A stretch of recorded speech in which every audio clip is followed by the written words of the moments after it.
que está el video acá, los videos están aquí abajo, hace un par de meses, siendo uno de ellos el representante del ejército de Israel, le dije en la cara, así a través de la televisión francesa, ustedes son unos criminales, unos asesinos y están cometiendo un genocidio. Claro, es difícil decirlo eso. Primero, no es fácil decirle eso en la cara a alguien que está vestido de militar y que es el vocero, el representante oficial del ejército de Israel desde Tel Aviv.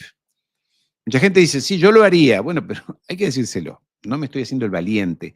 Estoy diciéndoles a todos ustedes que apoyen el canal, difundan los contenidos, hagan grupos de WhatsApp, dejen comentarios aquí abajo, dejen comentarios, compartan los contenidos. Está muy difícil sacar conclusiones en un escenario que está extremadamente cambiante, donde los actores importantes, yo creo que están jugando con barajas, con cartas escondidas. Encuentro que la mayoría de los analistas del mundo, salvo algunos, y no estoy aquí para criticar a nadie, para nadie, porque todo aquel que hace un análisis o que hace un esfuerzo, aporta, salvo aquellos que aportan para mal, como los piojosos y algunos piojosos que seguramente van a aparecer por aquí en el día de hoy. Pero en general se está tratando de entender. Lo que me parece bastante claro es que hay gran confusión y que no se están viendo, no se está viendo el gran juego de verdad.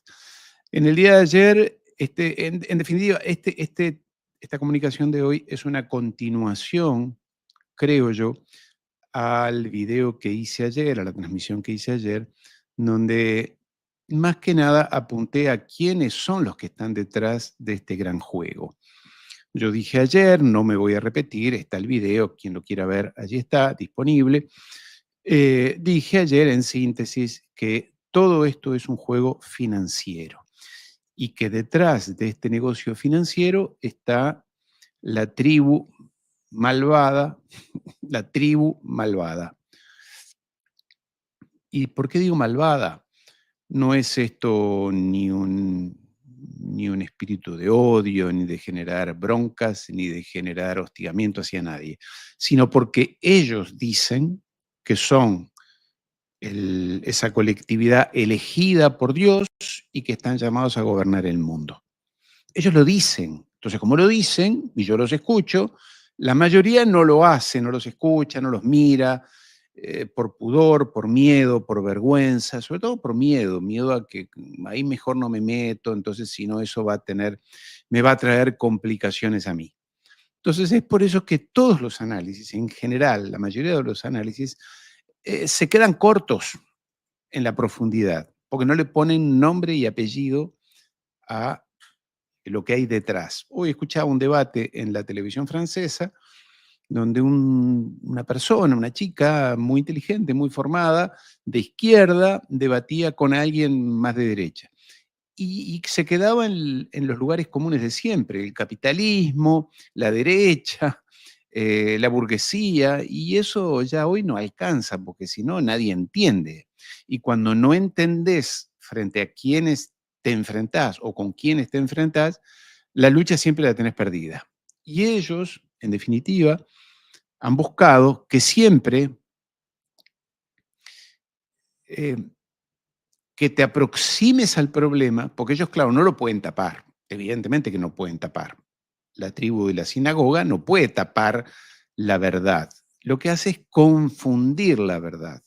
Entonces, en esa gran confusión, nadie puede sacar una conclusión concreta y como no sacas una conclusión concreta, no sabes a quién te enfrentas y como no sabes a quién te enfrentas, es como estar en una habitación a oscuras peleando con alguien que te da golpes y se desplaza dentro de la habitación y tú no sabes dónde está y nunca terminas de encontrar.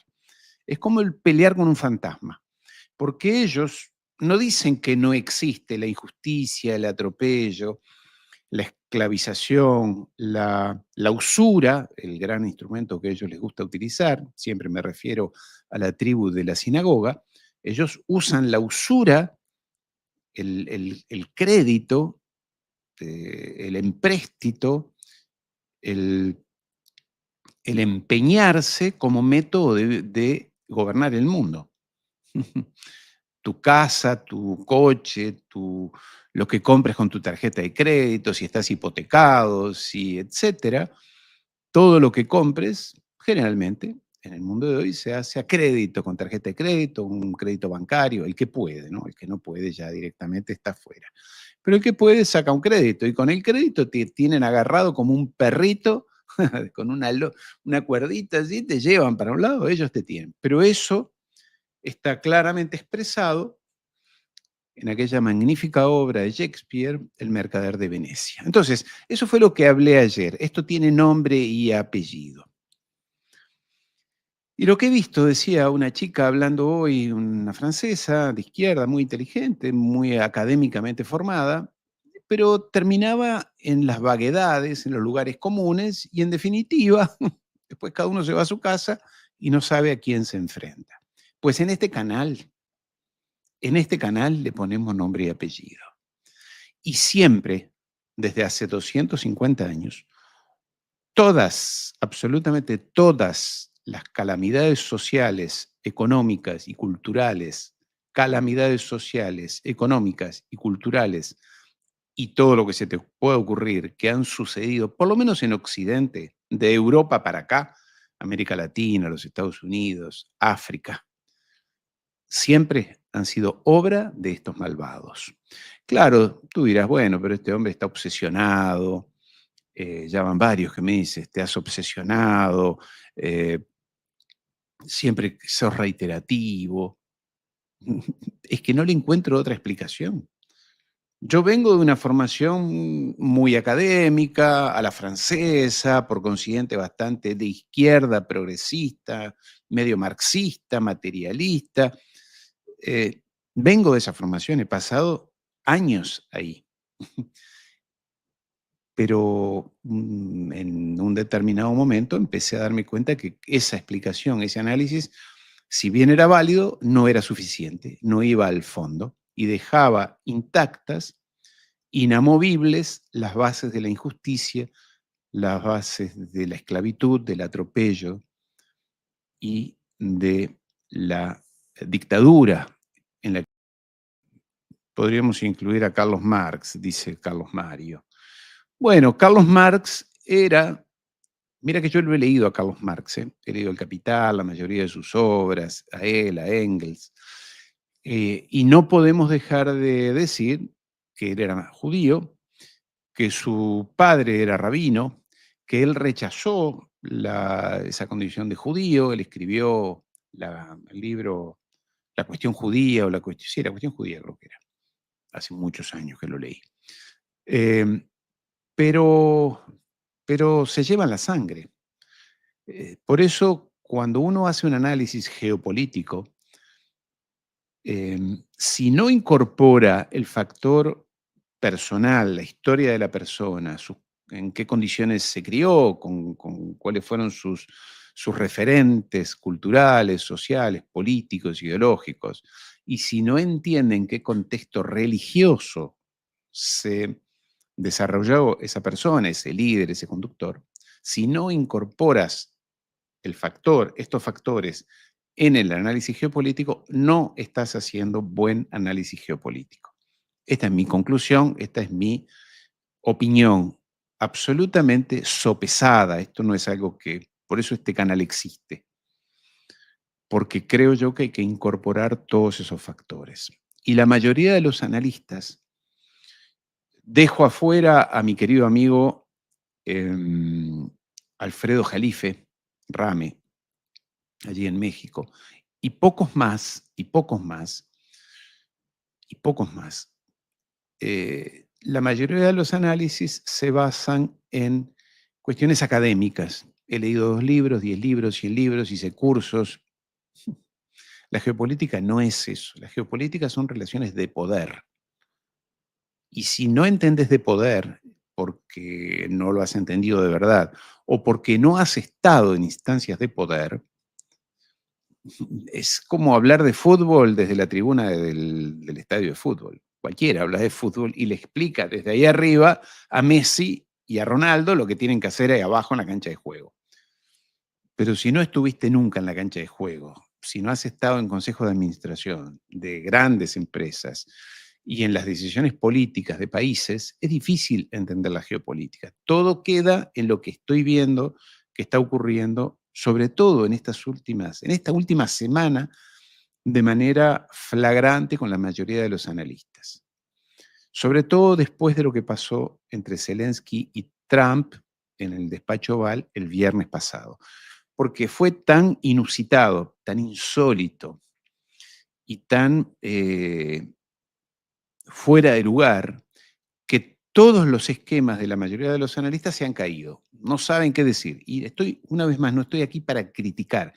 Estoy diciendo que les estoy transmitiendo a ustedes de manera cruda, de manera en caliente, recién salido del horno, mis opiniones y que se basan en experiencias, no tanto en cuestiones académicas.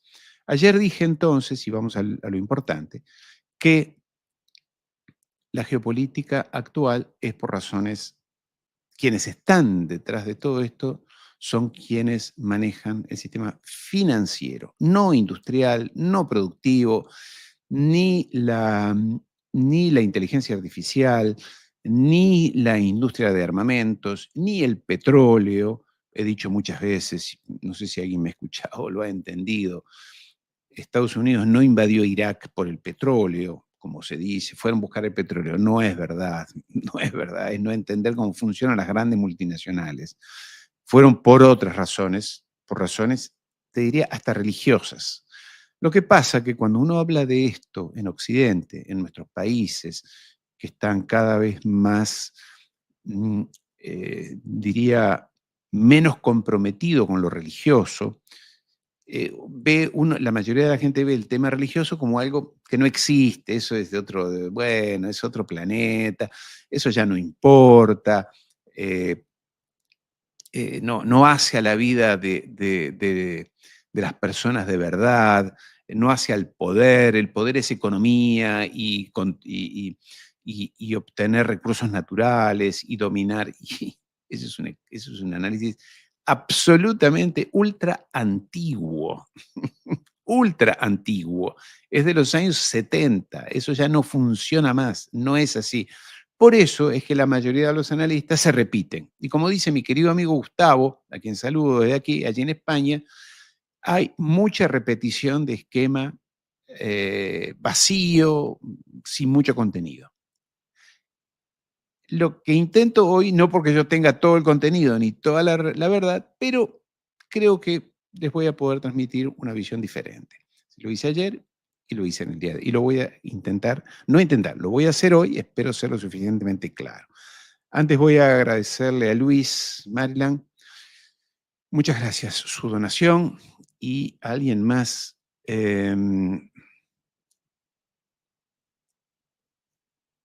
Espera, aquí alguien me dice, Nash, que hace una donación en Estados Unidos de América, supongo, mediante redes sociales. Si ellos te tachan de anti-SEM, ya sabemos, notifican a tu empleador y pasaron una ley reciente que tu empleador es obligado a despedirte, si no pierdes apoyos del gobierno, si no pierdes apoyo del gobierno. ¿Esto es, Nash, esto es Estados Unidos o es Emiratos Árabes Unidos? O sea, Dubái. Quizás sea ahí, ¿verdad, Nash? Aclarámelo, por favor, Nash, y desde ya, muchas gracias por la donación. También los invito, aprovecho, a que se suscriban al canal, queridos amigos, suscríbanse al canal, es la forma de darle contenido e impacto a mi discurso, a mi opinión, a mis opiniones, de hacer llegar esto a más personas, de que esto llegue a más gente y que los piojosos del mundo, a los que nadie quiere, a los que nadie quiere, se enteren que no los quiere nadie. Por eso les decimos, piojosos no los quiere nadie.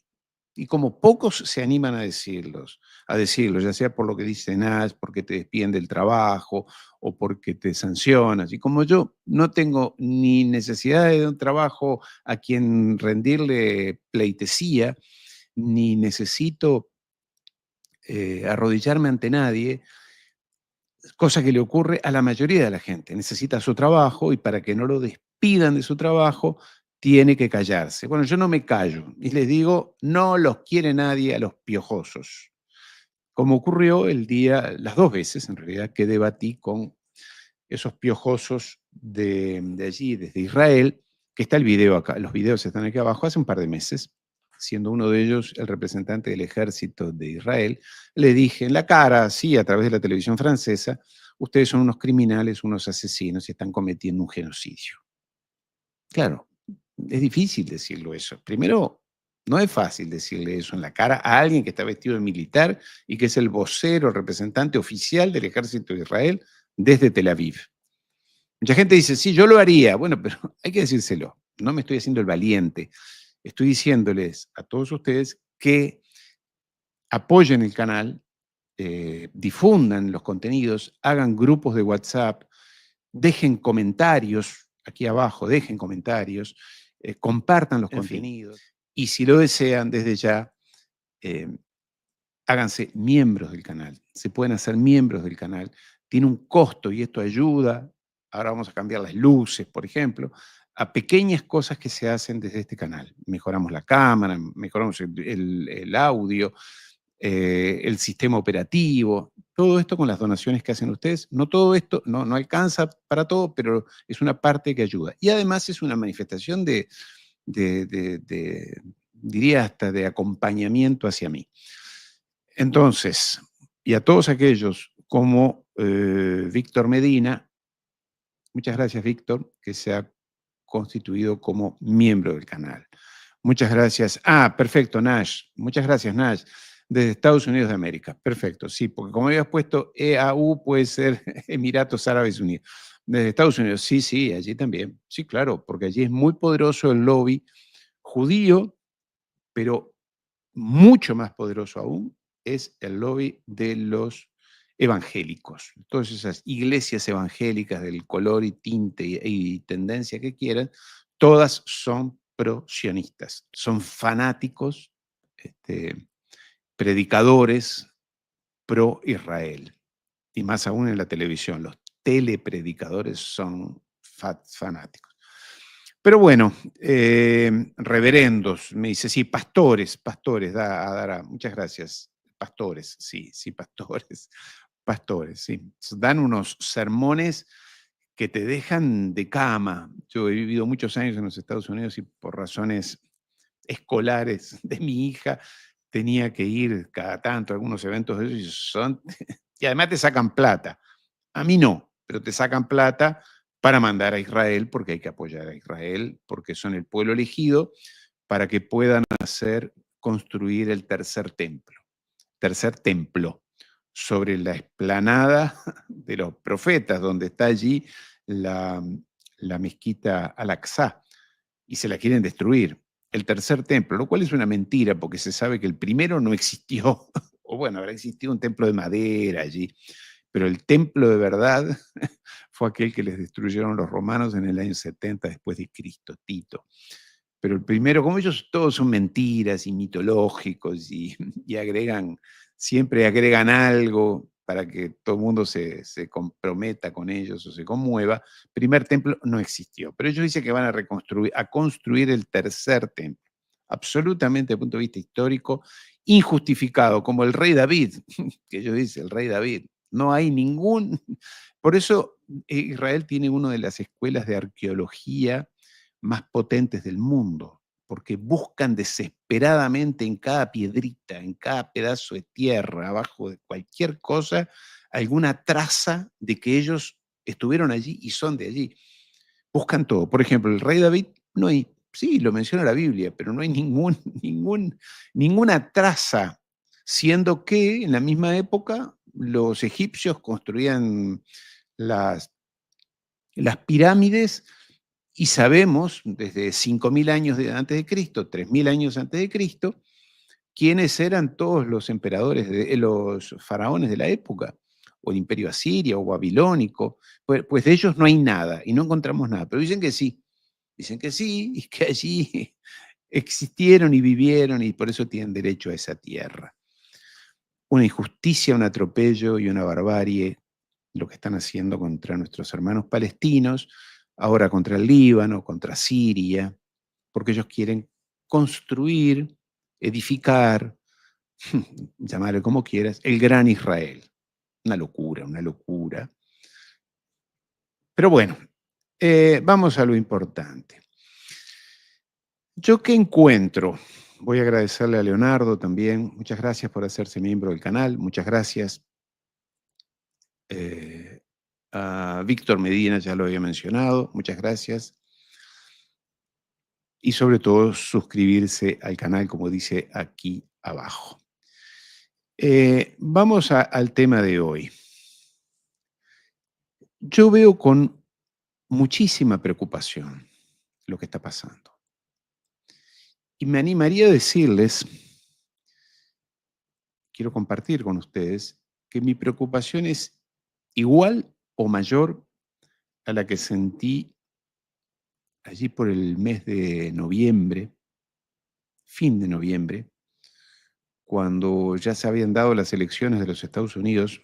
Trump había ganado, Biden había perdido, los fanáticos de la sinagoga que rodeaban a Biden, Blinken, Nudelman, Victoria Nudelman, Sullivan, todos esos fanáticos,